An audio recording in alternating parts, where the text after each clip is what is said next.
दोस्तों नमस्कार। हमारे चैनल पर आपका स्वागत है और आज हमारे साथ बातचीत करने के लिए मौजूद हैं वरिष्ठ पत्रकार और मेरठ के दैनिक उदयवाणी अखबार के संपादक रामबोल तोमर जी।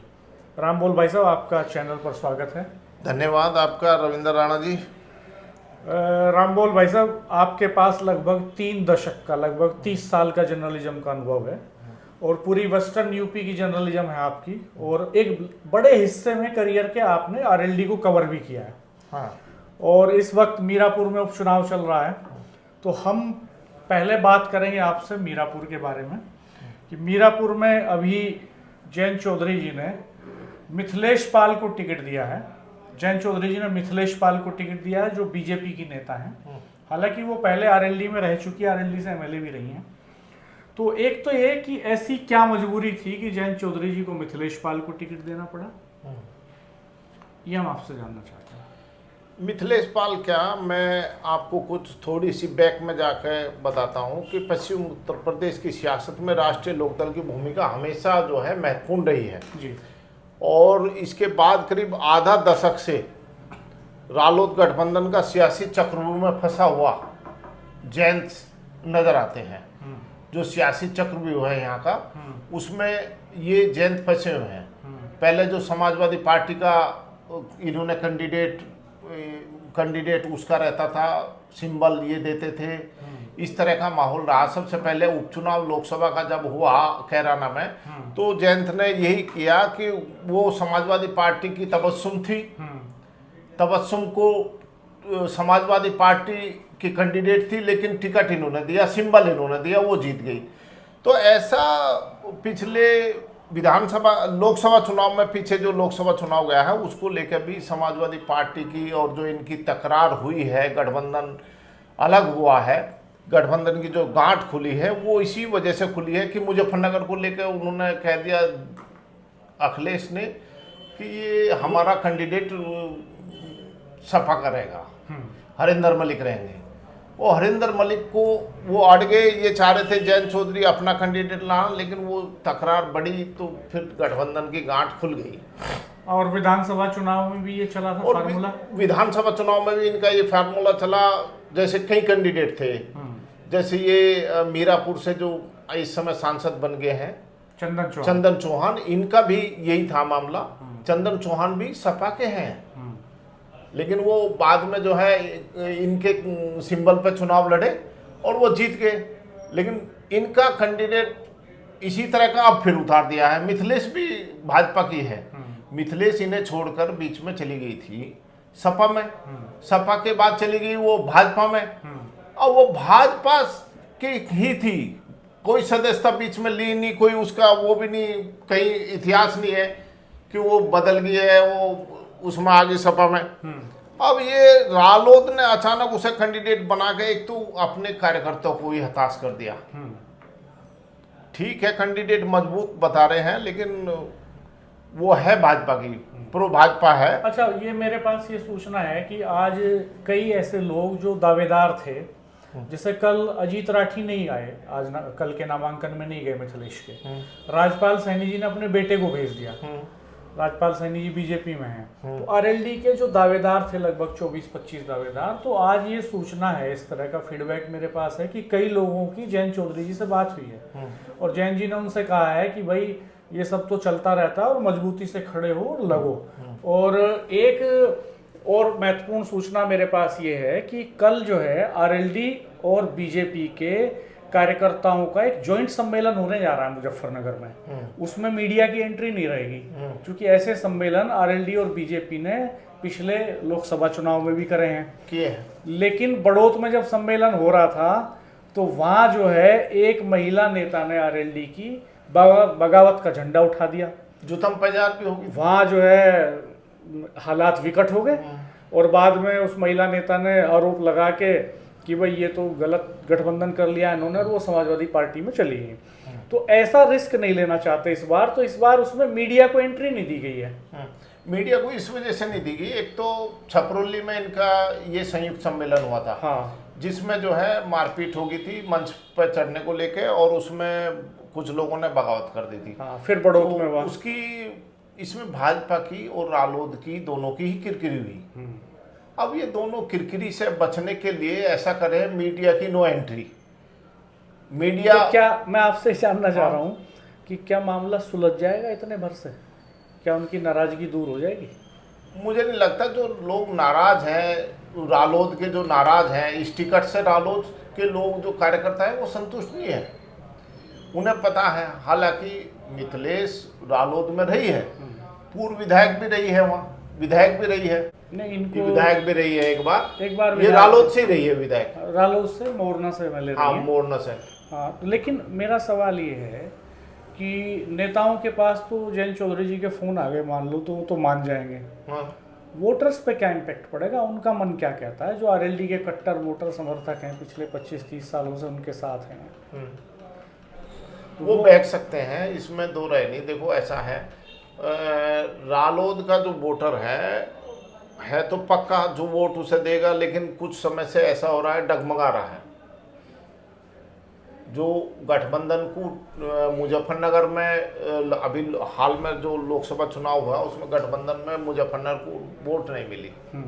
हाँ, मुजफ्फरनगर हार गए बालियान साहब। वो संजीव बालियान हारे। हाँ। क्यों हारे? क्योंकि गठबंधन को जो वोट मिलनी चाहिए थी, रालोद की वोट मिलनी चाहिए थी, वो नहीं मिली। जाट बेल्ट में कम मिली वोट।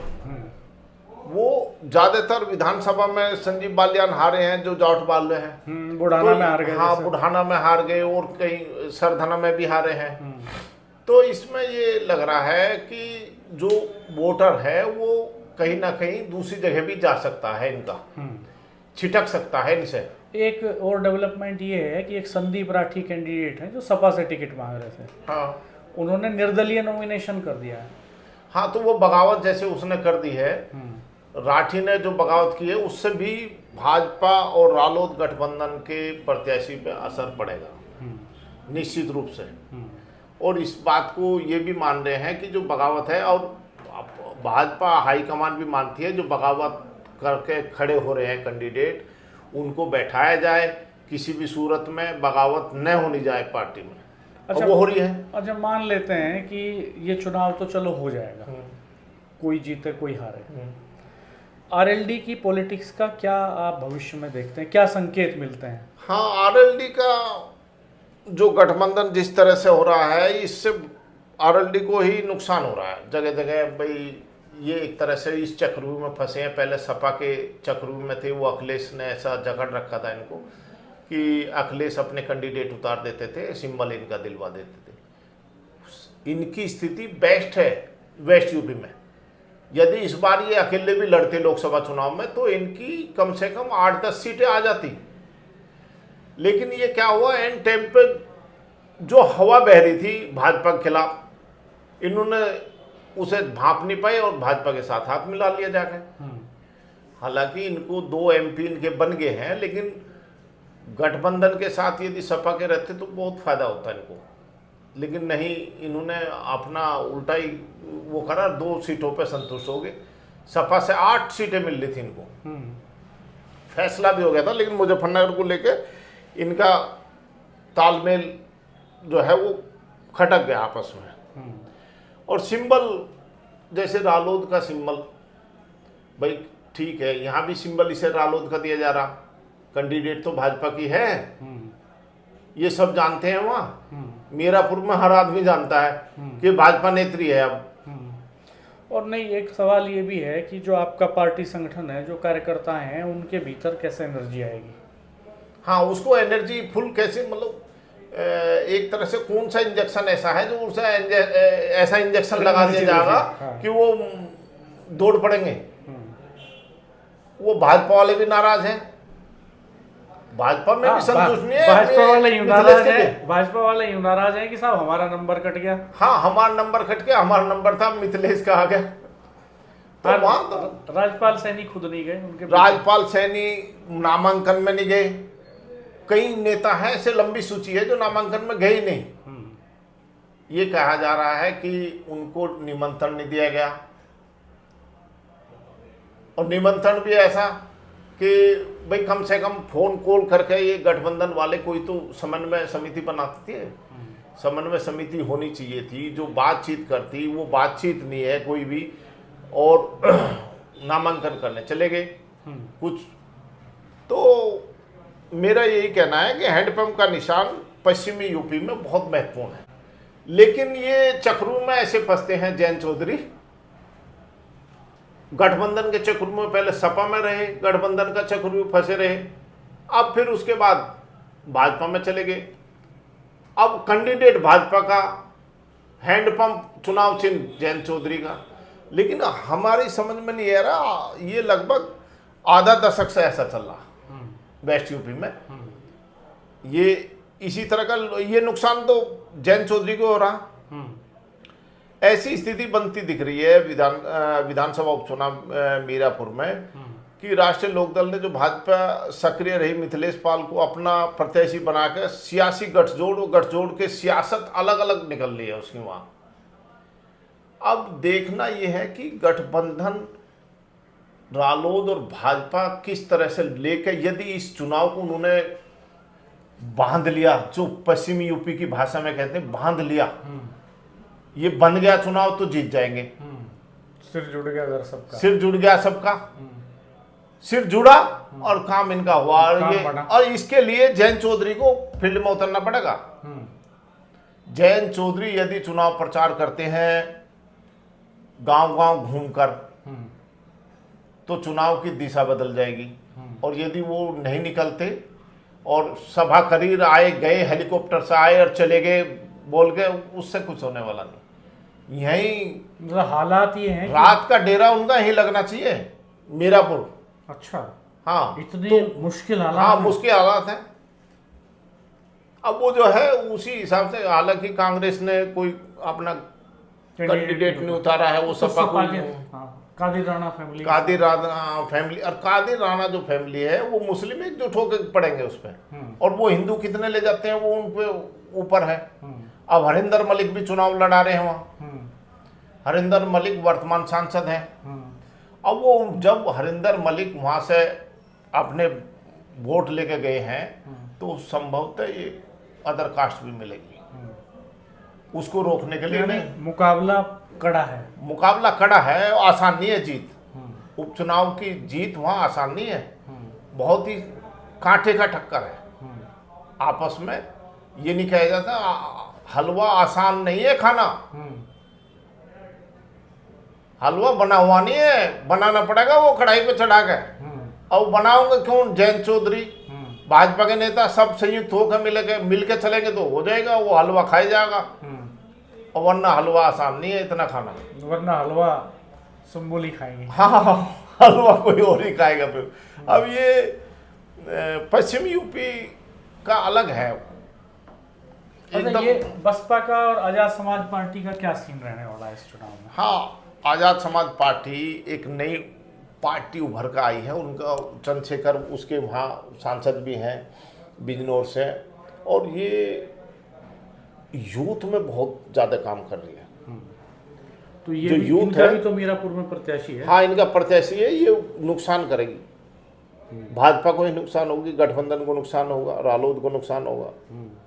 हाँ, क्योंकि 19% दलित वोट बैंक है, और 2 दलित वोट बैंक छिट गया, इधर गया।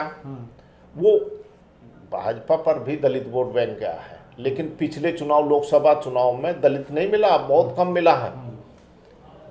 उन्होंने जो संविधान का मुद्दा उठाया, हाथ में जो राहुल गांधी हिला रहे हैं उसको लेकर संविधान को, उसको ऐसे हिलाते हैं, और वो वहां तक दलित के दिल तक पहुंच गई बात। उतना ही वोट हिलता चला। हाँ है, वोट हिल गया।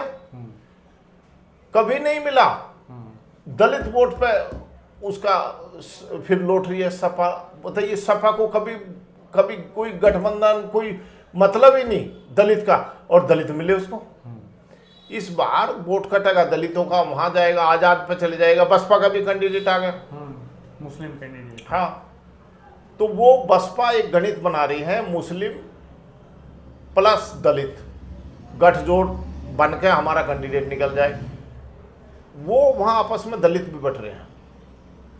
दलित अच्छा, ऐसा नहीं है। संजीव बालियान और जयंत चौधरी की जो सियासत है दोनों की अगर देखें, तो 2 बार सांसद रहे संजीव बालियान मुजफ्फरनगर से, चौधरी अजीत सिंह जी को भी हराया, तो इस बार संजीव बालियान खुद हार गए। तो मुजफ्फरनगर की जो पॉलिटिक्स है, जो राजनीति है, उससे संजीव बालियान अपनी पकड़ ढीली नहीं होने देना चाहते। ये भी संजीव बालियान के बता रहे, ये मिथिलेश कैंडिडेट संजीव बालियान के बताया जा रहा, उन्हीं की कैंडिडेट है, उन्होंने सिफारिश की है इसको टिकट दिलवाओ किसी तरह, और वो रालोद ने उसको टिकट दे दिया। अब जो है कैंडिडेट संजीव बालियान की है, चुनाव जो है आरएलडी के समर्थन से लड़ा जा रहा है। अब ये गठजोड़ करके ऐसा गठजोड़ बना रहे हैं कि देखो क्या होता है चुनाव में। अब संजीव बालियान को भी उतरना पड़ेगा। संजीव बालियान और जयंत चौधरी, संजीव बालियान को तो उतरने में कोई दिक्कत है नहीं, वो उस जिले के नेता हैं, उन्होंने टिकट दिलवाया है, तो अगर वो जिता के ले जाते हैं तो उनका तो इससे कद बढ़ेगा और उनका संगठन मजबूत होगा। कार्यकर्ताओं की जो फौज आरएलडी के इर्द घूम रही थी वो इधर शिफ्ट होगी। हाँ, संजीव बालियान के भी नज़दीक लगेगी वो जयंत चौधरी की जो सपोर्टर हैं वो किस तरह से कहाँ जा रहे हैं, कहाँ छिटक रहे हैं। अब जयंत चौधरी अपने पार्टी से किसी प्रत्याशी को लाते तो उसका अलग नज़ारा होता। अच्छा, जब हमने पहले कुछ वीडियो करे इस पे, हाँ, तो एक दो लोगों ने लिखा कि अब जयंत चौधरी जी को भाजपा में विलय कर लेना चाहिए। हाँ, जब कैंडिडेट उनके निकाल रहे तो विलय करने में कोई दिक्कत नहीं। अब तो विलय हो गया, ये अप्रोक्ष रूप से विलय है, कैंडिडेट तो दे नहीं पा रहे, और गठबंधन को अपना बस इनका हैंडपंप चल रहा है। तो क्या अब ये सिर्फ इंतजार भर रह गया इसका कि खुले तौर पे विलय हो जाए? खुले तौर पे वो भाजपा के सामने सरेंडर करने वाले नहीं है भाई। वो लग रहा है जयंत चौधरी सरेंडर नहीं करेंगे, कुछ परिस्थितियां राजनीतिक रही होंगी कि वो भाजपा के साथ गठबंधन में चले गए, लेकिन पश्चिमी यूपी के लोगों का माहौल जो था लोकसभा चुनाव में वो एकदम उलट था, सत्ता के विपरीत था। क्योंकि जाट जो है एकदम एग्रेसिव होता है। आप ये देख लो, एक इतिहास देख लो, चौधरी चरण सिंह जब लड़ते थे तो वो विपक्ष में रहते थे और विपक्ष में उनके साथ रहती पब्लिक, जाट एक कम्युनिटी पूरी उनके साथ रहती थी, हमेशा विपक्ष में लड़ते थे और विपक्ष में रहे, और वो सत्ता के खिलाफ बोलते हैं हमेशा। जाट जो एक ऐसी कौम है जो एग्रेसिव रहती है और वो सत्ता के खिलाफ बोलती है।